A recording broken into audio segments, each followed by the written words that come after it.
Hi everyone. I have learned many facts and perspectives since being in this course based around its focus on defining psychological experiences from an African American perspective. I've observed how self-concept and social identity can be adversely affected by the certain tone of one's skin. I have also acknowledged all from the horrors of the slave trade and the effects of everyday oppression that modern day society has yet to extinguish. And I've also noted the development of African American children and the false ideas that some parents implement into their raising, which significantly affects their self-concept and social identity.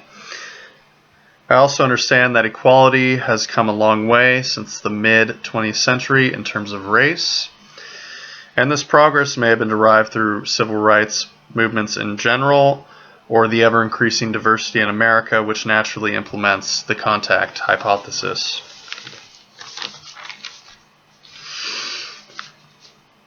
Learning the generalizations of all this material that we've discussed really forces us to compare the societies of Africa and America.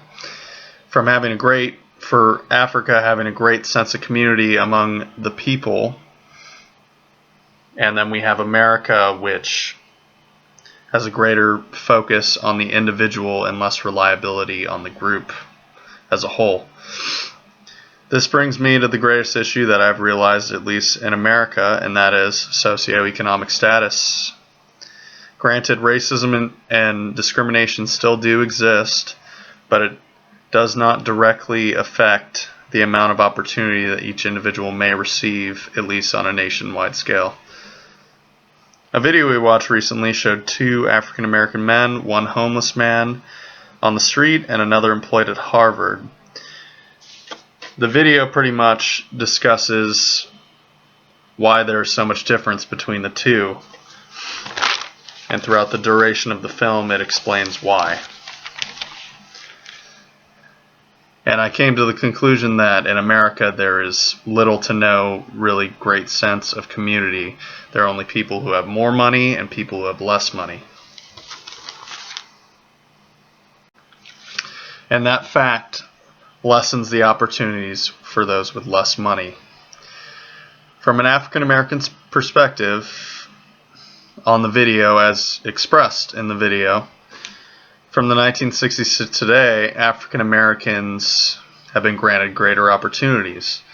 Those who seeked opportunities eventually moved up in class, and then of course they moved to a new neighborhood that caters to their class, or the American dream, so to say. Having that occur, all that's left in the neighborhood are the people who may have not been smart enough or determined at the time.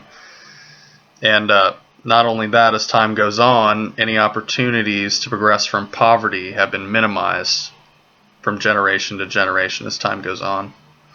And what comes from lack of opportunity? Poverty leads to desperation. Desperation leads to crime, and crime leads to stereotypes, at least in the majority of African Americans' case.